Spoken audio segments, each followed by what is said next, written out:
Oftentimes when I'm playing Pokemon Go, while there's not an event going on, like a community day or just an week-long event, the normal ones, I find myself really bored because, well, with the recent looks of the game, it gets really boring when the only thing you see is just Bronzors everywhere.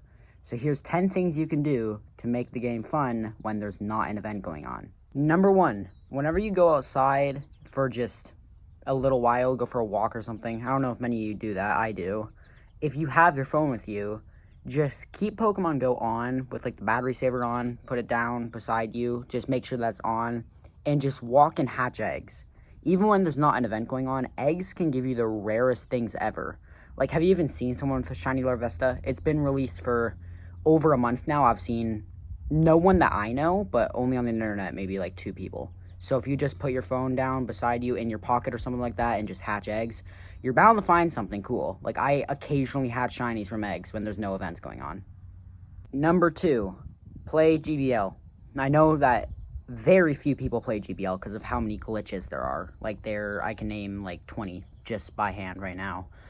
But even though it's a very glitchy system, it can give you really good rewards, and there's only a certain amount of battles you can do in a day. But those can be done in maybe half an hour to an hour, I think. I can do it in like 45 minutes maybe. And if you win, you can get really cool stuff like rare candies and encounters with shiny legendary Pokemon. Hasn't happened to me, but I know it's happened to other people. So if you just sit and battle, and battle, and battle. Number 3, use special things. I don't know what you call them, but like if you're ever just out, like I said last time, just pop your daily incense or send a Pokemon the Pokemon home and do your mystery box, because those can give really rare things. Like the daily incense can give Galarian birds. I've been trying to do that for 50 days and only found 2, though. The mystery box can give Meltan, though, and sometimes it can be shiny. Just, we kind of missed out on that like 20 days ago, it could have been, but now it can.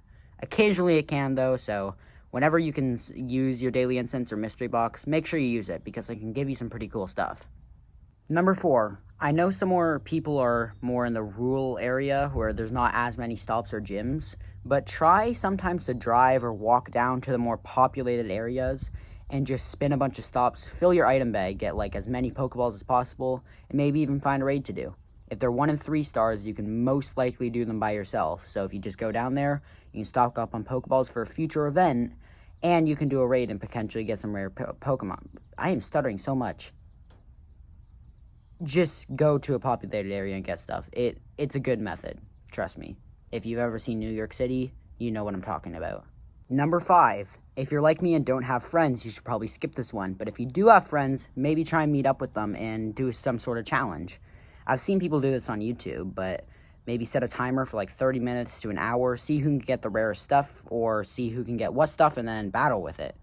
It's a pretty interesting thing you can do, and if there's no event going on, you can do it either way. You don't have to have an event going on to get Pokemon. To a degree. I mean, it's worse Pokemon if there's no event going on, but you can still get Pokemon. Number 6, you should also skip this one if you don't have friends. Just a quick disclaimer. You should also meet up with people. You should probably do that either way if you're playing Pokemon or not. But what you should do is use your trades. You can do 100 a day plus special trades. And this season, up until August 31st, I believe there's 31 days in August, you can do 2 of them a day, which means there's 102 trades you can do, and 2 of them can be legendaries, shinies, Meltans. I don't know why they don't count. But yeah, you can do all those, and I've seen people get really rare Pokemon from trades. And don't even get me started on lucky trades. They're hard to do, but you can do them. Number 7. Some of the most boring times in Pokemon is when it's right before a really good event like Go Fest. So one thing that you can do is try and get ready for it. Like the one before, you can get a bunch of Pokeballs, or you can transfer old Pokemon that you don't need and get your storage up. This is a great way to make sure you have storage for newer Pokemon that might be more worth it having in your inventory. Number 8, Shadow Pokemon.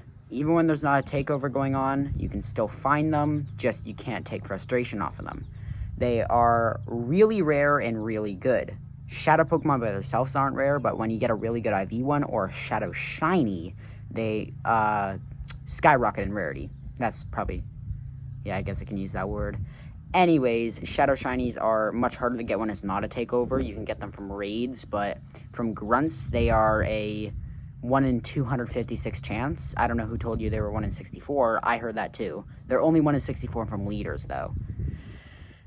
So it's possible to get a Shadow Shiny when it's not a takeover, but it's really hard to do. So maybe try and do that. Or try and get a really good IV Shadow Pokemon. They're really good in rating, depending on what Shadow Pokemon they are, like Machamp or Mewtwo. Number 9. This one is another one you're going to have friends for, so, boo-hoo to those who don't have friends. But what you can do is battle each other and make some sort of gimmick. I love doing this with my friends, where we sometimes do battles where it's like under 250 CP or something stupid, only electric types, or I don't know, only shiny Pokemon. Just do those. Get a really unique gimmick and try and battle. It actually gets really fun depending on what you use. Like, it can be really stupid or actually kind of interesting. Maybe a new meta. Number 10, the last one and probably my favorite one.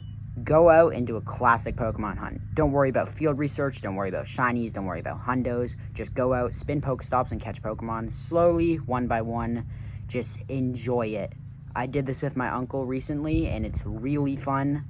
Just relax and just play the game like you would a long time ago. It's nostalgic, really. Thank you everybody for watching. Those are 10 things you can do in Pokemon Go when there's no events going on. Now, I would have gave you more, but there's literally nothing to do in Pokemon Go when there's no events. It took me a stupidly long time to think of them, also because there's nothing you can do in Pokemon Go with no events. So I hope you enjoyed the things I gave you. Goodbye.